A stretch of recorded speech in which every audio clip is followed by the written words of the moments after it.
Hello bookish friends of the internet, welcome back to my channel.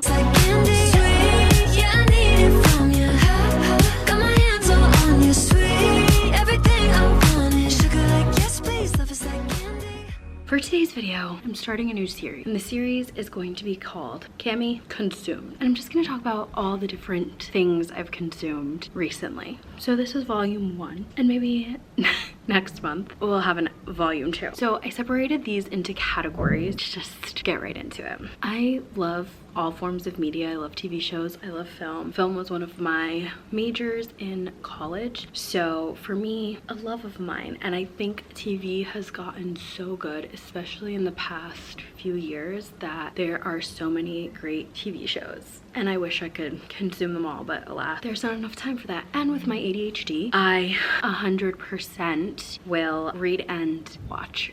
That is how I get a lot of my reading and my watching done, is by doing both simultaneously. So the first show I watched was Jury Duty Company Retreat. I know I'm late on this, but I was seeing edits of this on Reels and on TikTok, and I was like, okay, this looks like it'd be right up my alley. It was funny. It was like a IRL Parks and Rec, and Parks and Rec is my favorite sitcom. I loved that. I've been consuming a lot of 48 Hour Mystery. I watched all of Dateline, every single episode of Dateline that's out I've watched, and so now I'm caught up and I watch as it's airing. So I needed a new show that I could like binge. I like to put those on in the background and listen to them and watch them, so I've been watching a lot of 48 Hour Mystery. And then I started a show that I have been so excited to watch, and I'm bummed that I finished it. So, and I'm all caught up to the current standing of the show. I watched Call the Midwife with my mom. We always try to find a show to watch together. There are 14 seasons out in the US. It follows a group of women who are exactly what you think. They are midwives. They help women to give birth. It takes place in the 1960s, 70s. I just love a show that is about women and female friendships, and that's literally what Call the Midwife is. It's about female friendships. It's about women, them finding their own place in society, and the importance of women in society, and the importance of a midwife at that time. There's relationship drama and there's friendship drama, and it is such a good show. You'll laugh, you'll cry, you'll have a ball. Like, I loved that show, and it's a great show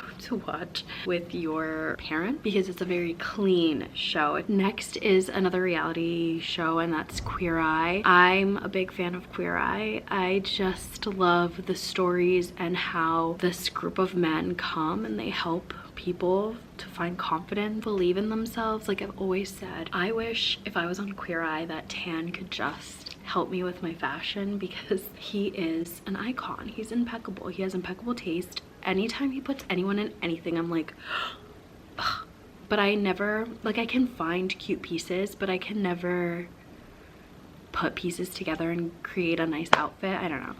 That's just like, that's why I'm like, let me wear a dress and then call it a day, because this was the final season. So I did sob. I sobbed. I cried a lot, but you know, I'm a crier. Then I watched another mini series. It's Australian, called Playing Grace Darling, and it follows a woman who comes back to her hometown. The sibling of someone that she knew goes missing, and the girl that she knew was already, or had already gone missing years previous, and so they used to play a game called Play Grace Darling, and Grace Darling was the girl that went missing. This kind of fell flat for me. I really liked the first episode, but then I felt that the mystery and the plot got dragged out a little bit. I think it could have been a show that was told in movie format instead of as a miniseries, just because there was a lot of characters and there was just a lot of things that were boring that happened. Like, I just didn't care for a lot of it. Okay, then I did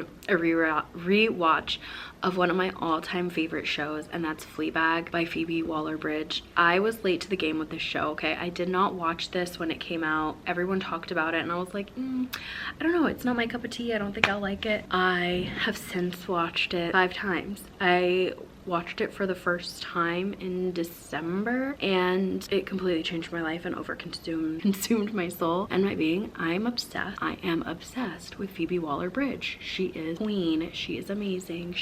I love her, and I love that show so much, and so I watched it again, and I felt all the feels. I mean, I don't think that there's any line in TV that is as devastating as It'll Pass. Like, if you've seen Fleabag, you know what I'm talking about. If you haven't seen it, I felt like one of the last people on earth who had not seen Fleabag. But if you haven't seen Fleabag, please go watch it. It is fabulous. It deals with grief. It deals with understanding yourself and letting go of guilt. Something that I really find genius is we don't know most of the characters' names. There's only a few characters that we know their names, but everyone else is known as like who they are to our main character, and we don't even know our main character's name. We just know her as Fleabag, and it is just so good. It is such a phenomenally written, comedic, dramatic piece of art. I really want to read the one-woman show that Phoebe Waller-Bridge did that's the show is based on, but it was just so good. And as selfish as this sounds, I did want a season 3. I wanted more, and yeah, I did go on AO3 and read some fics, okay? I needed to, because if you know, you know. But yeah, I highly recommend that show, and has solidified itself in my top 5. And then I also watched a documentary called Trust Me, the False Prophet. So a few years ago, or last year, there was a docu-series about the Mormon cult of that man that's in jail. So this follows someone who comes from that sect and the damage that he does to women in particular. It's about how people disguise religion, and in this case Mormon culture, as something insidious, and they decide that they're gonna do horrible acts in order to fulfill their gross needs. It was very well done. I really liked the documentary filmmakers, and it was really sad also to see how these people have been brainwashed into believing certain things. Now on to the next category. This is movies. The first thing that I had to watch as soon as it came out on Netflix was Merrily We Roll Along, starring Daniel Radcliffe, and oh my god, his name just flew out of my head. Jonathan Melchior from Spring Break. I love Merrily We Roll Along. Sondheim is one of my favorite composers. He's in the top 2. One of my favorite shows of all time is Passion by him. Again, if you haven't seen that, there is a PBS recording with Donna Murphy that is excellent. Everyone should watch it. It is phenomenal. I really liked Merrily We Roll Along. This show is told from the end of the characters' lives to the beginning, so it's told in reverse order. The music's phenomenal, of course, and we kind of get to see where the characters, why they end up where they end up, and we go back to the beginning with them, and it's a really brilliant show. So the music's great, the singing's great. Highly recommend watching it. Then I saw Scream 7. Highly disappointed. Not good. I love that we were bringing back Neve Campbell. Obviously not a fan of the situation that went on with that, and with Melissa Barrera and Jenna Ortega, because obviously Free Palestine. I did not pay for this to see this movie, okay? I want to make that very clear. Not good. Just not good. Hated the AI aspect. Thought the whodunit was stupid. It wasn't scary. It wasn't funny. I just think, genuinely, let's not make any more Scream movies. Let's end that, because they just have, since number 4, even the ones with Melissa Barrera, they just haven't been good. They haven't had a strong script. Some of the ideas are stupid, and I would just put it to bed. All right, Wes Craven is rolling in his grave with the garbage that has been made for certain Scream movies. Number 4 was the last good one, the one with Emma Roberts. That one was really good. Not make any more Scream movies. I think that's the best and wisest choice. Next, I watched Apex, which is a Netflix original film starring Charlize Theron, and now that man's name is leaving my mind too, but Aaron Edgerton. Derek? What, something Edgerton. Phenomenal.